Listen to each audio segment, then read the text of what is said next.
This is the No More Wasted Days podcast, and we're your hosts, Sara Kaufman-Bradstreet and Heather PG.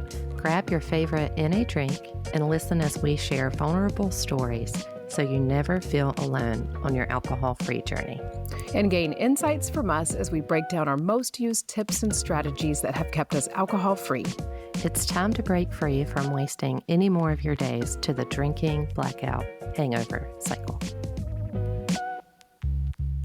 All right. Welcome back to another episode of the No More Wasted Days podcast. I'm one of your hosts, Heather. And I'm your other host, Sara Kaufman-Bradstreet. We are going to talk about trauma today on the podcast. Before we get started, I want to invite y'all to join the Daymakers community. Check out the link in the show notes. There's 6 to 8 meetings a month, a Telegram thread off of social media, and we would love to have y'all in the community. Yes, we would. Like Heather says, come join us. Yeah. Because we're a fun community. And I will say that it's a community that is active. People are posting in there all the time. People are at all different levels on their journey.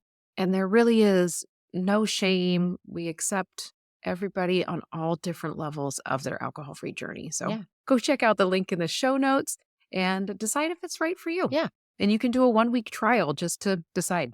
Yeah. Come on, y'all. And I also want to give an update on my Sour Patch Kid journey. Yes. It's been ongoing. We're getting to hear about it. So I think people are wanting to hear. So I had a relapse, if you will, and now they're all out of the house. I think I'm on day 4 again. Good. And did you use it like a data collecting moment? That's what we always kind of talk about in the Daymakers community. Don't look at it as a failure. Look at it as a learning moment. Yeah, I learned a lot. I learned that it's really addictive. I was talking to a friend of mine from childhood yesterday, and she said she had tried to quit sugar before. It was truly like a drug. It was really hard. Yeah, sugar is hard. And it's really hard because it's something that, like, you're not going to get pulled over by the police and be arrested because you had too much sugar. And you're probably not going to lose your job because you ate too much sugar. I say probably because, you never know. True. But it's just, it doesn't feel as life-threatening as alcohol. Right. And I know that's how all transfer addictions are for us. I know for me, the thing with a transfer addiction is that it still puts you in that headspace that you were in with your alcohol use. And for me, that's a really uncomfortable feeling when I am there, when I'm craving something that's not alcohol. Because at this point, I don't crave alcohol. It is just when I'm in that moment and I know I feel itchy, as they say. And I know it's because I want something. Yeah. But now you're ready. You've got them all out of your house. Yes.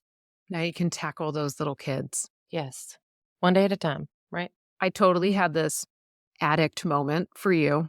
We had those little sour worm trolleys. And I was like, oh, she could just eat these. And I was like, no, that is like... You're enabling me. That's like, I know, don't have them. Do not have them. They will not help. But we've been doing our house build, not our house build. We're doing that too. Not very often right now because we're in the middle of moving. And this weekend, we're actually going to be driving to our old house that's 3 hours away, getting all the stuff out of it. We have the moving truck all reserved from U-Haul. We've got friends lined up to help us. And I say I'm feeling really good, except for yesterday, I had to just cry it out in the car for a second, which was kind of funny, kind of interesting. I looked at Ryan and I just said, I just need to cry. And then I just started to, and he just sat there and waited. And then he goes, do you want me to go get your Valentine's candies? And I was like, do you really have some for me? Oh, He was like, yes. And he came out of the yurt with a giant Russell Stover's chocolate heart box. And we sat in the car and ate some candy. And then he put it away. I was like, now you need to put it away so you can give it to me on Valentine's Day. But it was definitely a moment. And I even looked at him at one point and I said, I hate doing all this sober. I wish I could go numb out. I wish I could just shut off my brain right now. And he was helpful. He was like, what do you want to do? You want to drink or are you wanting to smoke some weed? What's your deal? And I was like, I just want to smoke because I know it would just be my instant Like, I have no urge to drink really anymore because I don't remember what it did to me. I just remember all the really bad stuff it did to me. And I was very much like, "Ooh," and he was like, "It'll help you for 5 minutes, and then you'll be anxious, then you'll be paranoid, then you'll be upset with yourself." And I was like, "Okay." So I had some chocolate. Way to go. Oh, I got through it, man. It's those little moments. So if you're ever watching Heather and I and being like, "It's so easy." I mean, I was in the car yesterday telling my husband that I didn't wanna be sober. I didn't want a raw dog life for this moment. I was like, "This is too hard. This is just too much right now." But this morning, I'm feeling great. I'm so ready to move. We've totally got it all under control. Morning time Sarah is, like, ready to conquer the world every day. It's 4:30 PM, Sarah. Right. Yeah, there's a big difference in, like, 7:30 AM and 7:30 PM, Heather, for sure. Yes. I'm not quite sure And they're the it's same person or making the same decisions. I know. Honestly, they really are like, I am just ready to tackle every single thing in the morning, and I am not afraid of it. I don't feel overwhelmed by it. And then by the witching hour, by the time when I used to drink, I am like, "Nope. I I don't wanna do this anymore. I don't care about making healthy choices. I don't care about doing the thing that I said I was gonna do this morning." So but we're pushing through. And I'm very excited about today's topic because I know Heather is very schooled in this topic and it can offer a lot of things. And I've gotten to peek at the notes, and you are going to get some great information. So we'll stop babbling and get into the topic so you can take some strategies away from today's podcast. So I like to define things. Trauma is when we experience very stressful, frightening events that are difficult, out of our control. And just so you know, it can be really isolating and ongoing. Trauma can make us feel like as if we are to blame, feelings of shame, guilt, anxiety, grief, and depression. And it can actually affect your brain and receptors for dopamine and serotonin. That was really interesting when I read that because if you know anything too about addiction, it's that all of the things we're doing, all of the little things where we seek pleasure are because we're wanting to get some dopamine Yeah. hits, some serotonin hits. So how do you know how it affects your dopamine receptors and serotonin? Does it deplete I them? think it depletes them, and I don't think that they regenerate. Oh, wow. Yeah. That's pretty crazy. So then if you're drinking on top of that, you are making your dopamine receptors just be a hot Yeah. mess. Yeah. So when you think about types of trauma, I think a lot of people only think about childhood or like physical abuse. So Mhm. there's physical, mental, emotional, environmental, occupational, generational. It could be a result of unmet needs in childhood or your adult life, financial, long term stress, illnesses, surgery, jails, addiction, death of friends and family, like postpartum depression and pandemics. Yeah. So, It's so many I think people think of trauma as like when we hear it, often we're like, "Oh, it's you had one giant thing happen in your life." And to put in there too, like pandemics, all of yeah. us, the whole world had trauma Mhm. not too long ago. We're still recovering from it. Yeah. And there's news related trauma. I studied after 9/11 in college, I did like a study on media related depression. So there is news related trauma too. If you watch a lot of news, Mm, seeing those graphic images. that's so interesting. I don't watch news. Do you watch news? No. I don't at all. Like I really steer clear from it. My husband is a he's into the political side of news, so he fills me in that area, and if there's something I feel like I wanna research, I do, but otherwise, I cannot do news, and I know I hate to say that because I feel like I should be informed, I wanna be informed, but it is a little bit too much. It's like I'm just trying to raise my humans and keep my family safe and keep me safe. Yeah. Martha loves NPR, so I rely on her to share news. NPR comes at you in a more gradual pace than NBC, CBS, Fox News. I feel like all those are too they're so fear-mongering Mhm. that on whichever side you're on, but my parents will often send me articles, and I'm like, this is from your news, Yeah, which is on very one side. So yeah. I think when we look at symptoms of trauma from being easily startled, tension, feeling on edge, difficulty concentrating, mood swings, anger, risky behavior, memory issues, headaches, self-harm, suicidal ideations, attempts, obsessive compulsive tendencies, panic episodes, paranoia. I mean, there's it's pretty symptomatic. it really is. I know, and all of those too can be symptoms for other things, so I feel like it is easy for you to say, "Oh, no, it's not that. It's not some deep trauma that I need to work through or light trauma that I need to work through." Yeah. And when I look at them too, a lot of them are symptoms of addiction, Mhm. symptoms of drinking. Even when I think about, "Oh, yeah, I had mood swings and Yeah. I had memory issues when I was drinking, headaches, all those things, obsessive compulsive tendencies to try to keep my drinking under wraps and under control." Do you think that just being a drinker for years on end causes Mhm. trauma? Your Okay. use can give you, like, PTSD, post traumatic stress disorder. Mm, I confirmed that with one of my okay. therapists when I first quit drinking. I was just curious, and she said, "Absolutely." From using alcohol itself and the experiences that you have and That's so interesting. post traumatic stress disorder. It's not just for folks who have been in combat. I think that's something that we often think about. And then there's Yeah. secondary PTSD, witness traumas such as ER staff, ICU, social work. I used to teach physicians at the trauma hospital that I used to work at about secondary PTSD.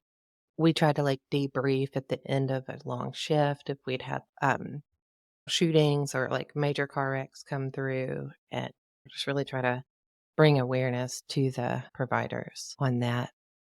So they know it's coming, and that's something to really be aware of. I know when I taught, just taking home students' emotions was hard for me. That was one of the things I was very happy to leave behind with teaching, is it was hard to take on what I knew what was happening at some students' homes, and the hard issues that parents were going through, and just having the inside scoop was not always something I wanted. It's very helpful when you're working with kids, but sometimes it's really hard to take on. And now, kind of hearing that, going, "Oh, well, that's PTSD that you can be walking around with if you are a medical provider or some sort of care provider." I know you and I have talked about the fact that, and maybe it's because I was a teacher, you worked in social work, so we're just more aware of it, but I always feel like people are like, "Oh, I'm a teacher and my drinking has gotten out of hand. Oh, I'm a nurse and my drinking is just out of hand." It's almost that self-diagnosis to a very stressful Yeah. job. My oldest niece, she's like my kid, even though she's 31. She's a teacher. And we just had this conversation last week about, absorbing the traumas and like the kids that have pretty bad home lives and are food insecure. Mhm. And she has a big heart. So we were talking about that. That stuff is hard. Yeah. Then there's complex PTSD. This is usually a combination of multiple past and current traumas. Most often started in childhood, and so it's like your caregivers had mental health struggles, substance use, even from like an attachment perspective, like how we are attached to our Mm, caregivers or lack thereof yeah. can create CPTSD. It's a lot of Oh, acronyms. I can see. Mhm. I can see all of that. So, I know too, people talk, maybe you're gonna talk about this a little bit later down, but I've heard the term thrown around by Gabby Bernstein. I don't know if she's coined it or if it's just something that's everywhere, like big T trauma, small T trauma, because it's something I talk about with my kids. I'm kinda like, "I know it is trauma, but it's small T trauma. That's not your big T trauma. I'm sorry." But is that something you've heard? Is it actually a thing? Yeah, it's definitely a thing. I'm not sure who coined it. I think when we think of big traumas, you'll think about I always use some of my own. Like my dad passed away, my first love passed away like a year and a half before, and then cancer diagnosis, the pandemic. Um, and then Yeah, little T traumas, things that come to my mind are like if you're in a minor car accident or maybe a smaller natural disaster. that makes sense. Okay. I feel like I was thinking small T traumas were even more, I don't know, I think sometimes when my kids will talk about things and place the word trauma on it, I feel like it's a word that's thrown around a little too easily. And maybe it's more that it's like, no, you just experienced a life stress. Yeah, Like, and it's gonna linger for a little while. I feel like it's become a word yeah, that everybody uses quite freely right now, yeah, myself included. yeah. We have a kind of a joke, and you should not joke about trauma, but we have a joke in our house called it's a trauma response because Mhm. Martha does psych nursing. She works at a detox facility, and I've done social work for a long time. So that's, It's a common word for you guys in your in your vocabulary for yeah. sure. So I think an interesting way of looking at like addiction is an attempt to solve the problem and often rooted in trauma.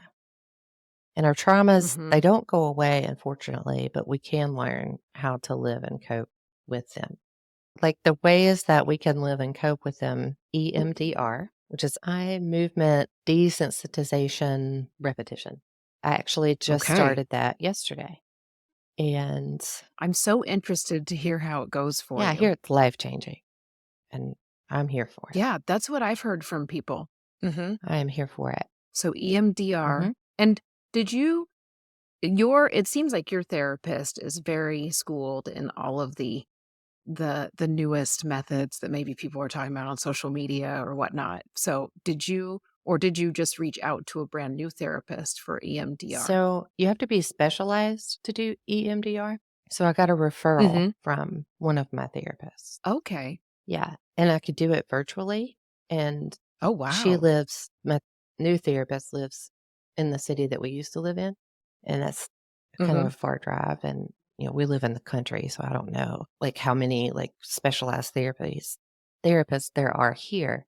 So Mhm. started that yesterday. So You'll have to keep us I posted on will. how it goes if you don't No, mind sharing I don't it. mind.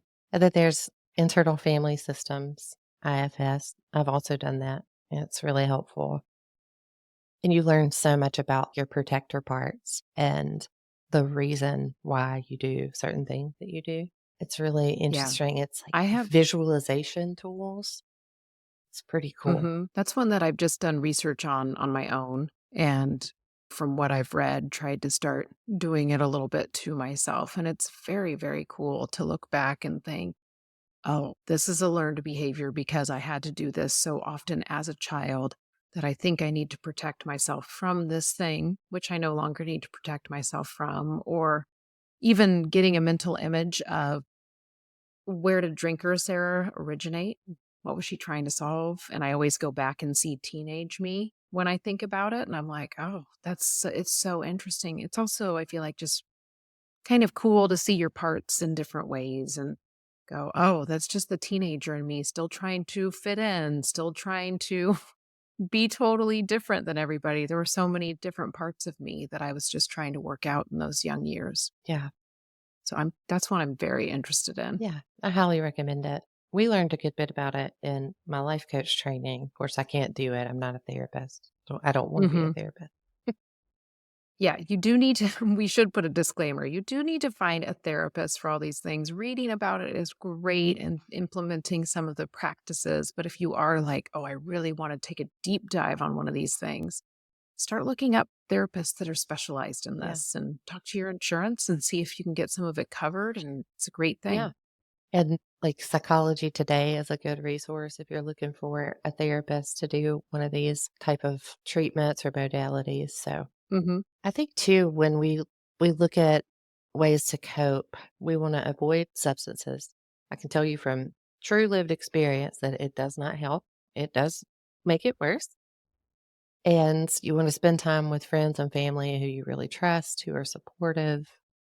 I thought about you, Sarah, like maintain your routines, meals, exercise, sleep, practice mindfulness, and just try to focus on what you can manage and just maybe tell yourself in those moments I was doing the best that I knew how to do. Mhm.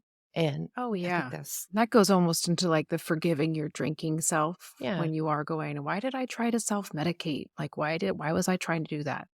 You don't have to do all the why and shame yourself. You can just say, "It's the tool that I had. It's the tool that I chose to try, and I have found out now that it did not work." yeah.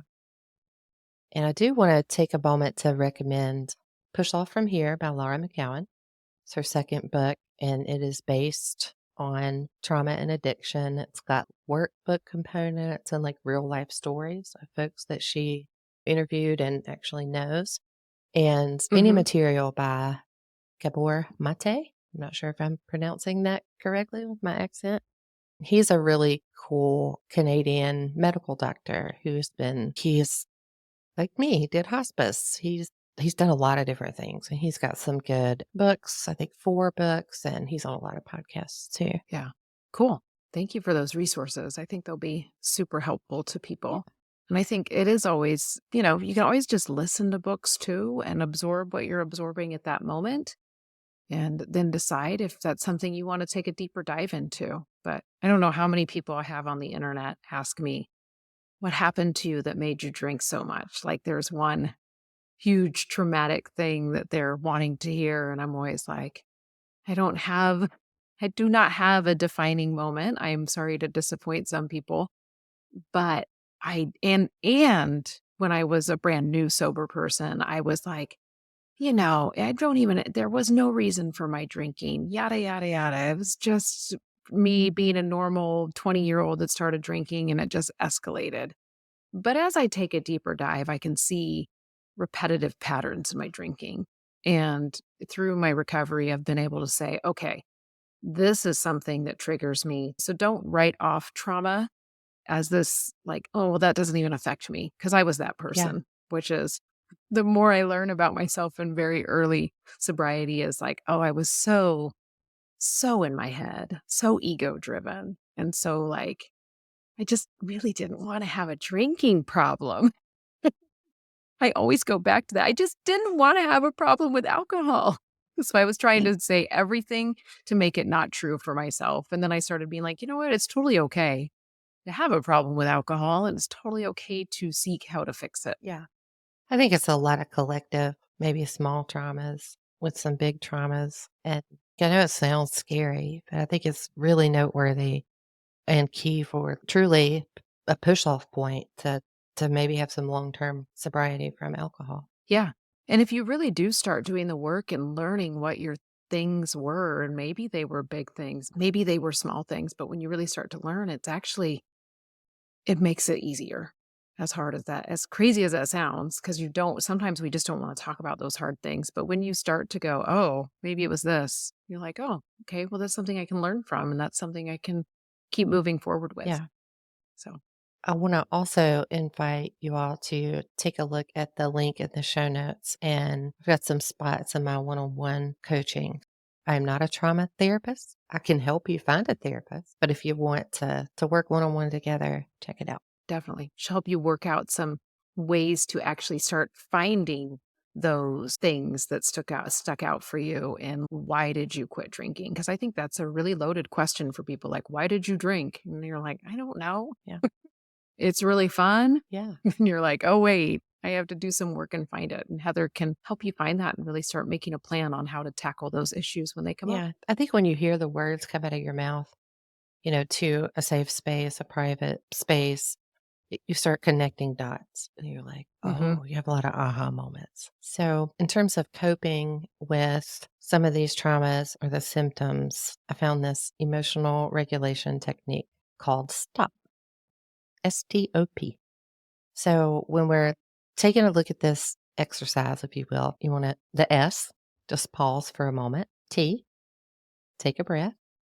Notice your breathing as you move in and out and just observe. What thoughts are going through your mind? Where is your attention? What are you focusing on? And then Yeah. you'll want to notice what are What are you reacting to? And what sensations do you notice in your body?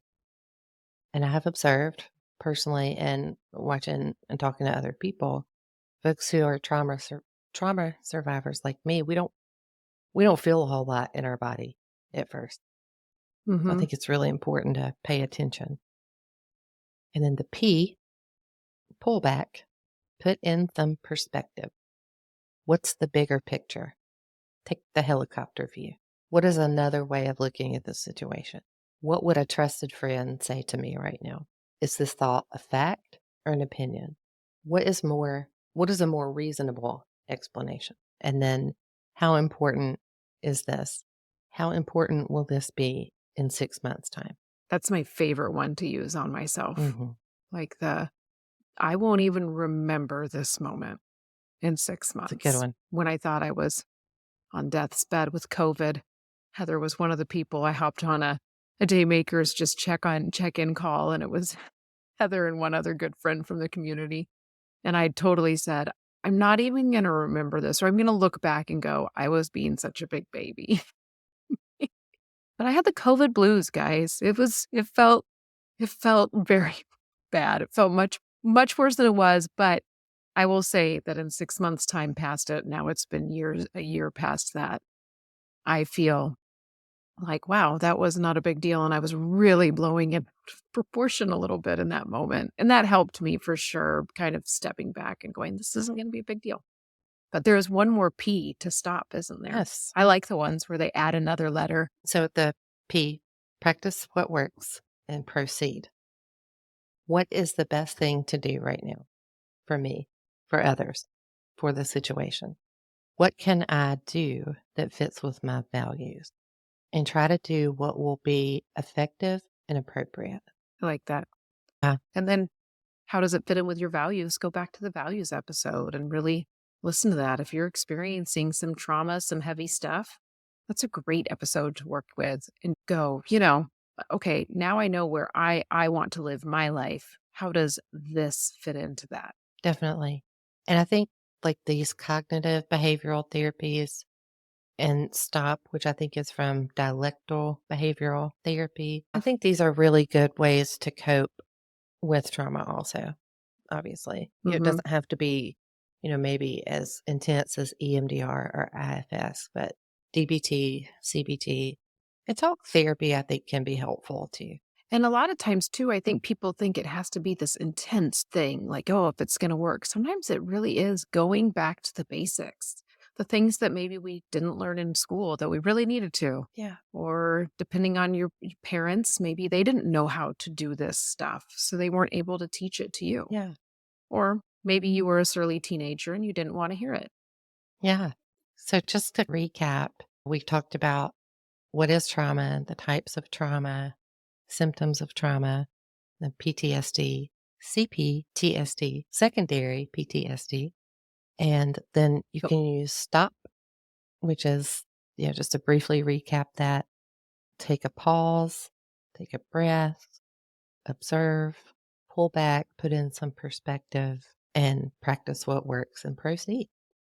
there's so many good acronyms out there for just helping you remember what to do in a hard situation. And the more I learn, it's just there's such great tools. So put stop into your playbook. Write it down. Put it in the notes of your phone. So when you are feeling trigger, whatever, having a craving, feeling like there's a person in your family that causes trauma to you and it's happening, look at it and remember what stop is and go through these steps. That's a great suggestion because when we're really stressed or triggered, we don't usually remember, like, that's what I need to do, you know? No, you never remember. And not everybody has a husband sitting in the car with them as they're crying, like I did yesterday, to go, well, what should we do? Right. I was like, I needed that because he was doing this really isn't going to be a big deal. Like in 3 months, we're going to be past all this. And I was like, I know. So it is kind of, it's so hard too when you are in that space, that angry space. It's hard to even want to do the thing. So having a little acronym to help you out is a great tool Yeah. because I'm going to put this one in my playbook, but I have a few others. that I'm saving because I'm totally like, "Oh, we need to have a podcast episode on all the Yeah, acronyms." I agree. That concludes our episode on trauma. Let us know what you think. Make sure to leave us a rating, a review, share this with a friend or a loved one, and tag us on social media. We'd love to hear what you think about the episode, and we really appreciate you listening and for all your support. Thank you so much for constantly listening. I love getting the comments saying, "I love the podcast," because, me and Heather are just quietly recording this in our own spaces, talking into Yeah. to the computer screen to each other, so it's really cool to hear that it's Yeah. helping I people. actually got a text out of the blue yesterday from an old childhood friend that said, "Our Feeling the Feelings episode helped her so much Oh my about gosh, that's so other cool. stuff, not alcohol related, but other stuff going on in her life." So it Yeah, makes me feel really good. that is awesome. I love that. Yeah, and write us a review, guys. We'd love to read them, and thank you so much for listening. Yeah. All right.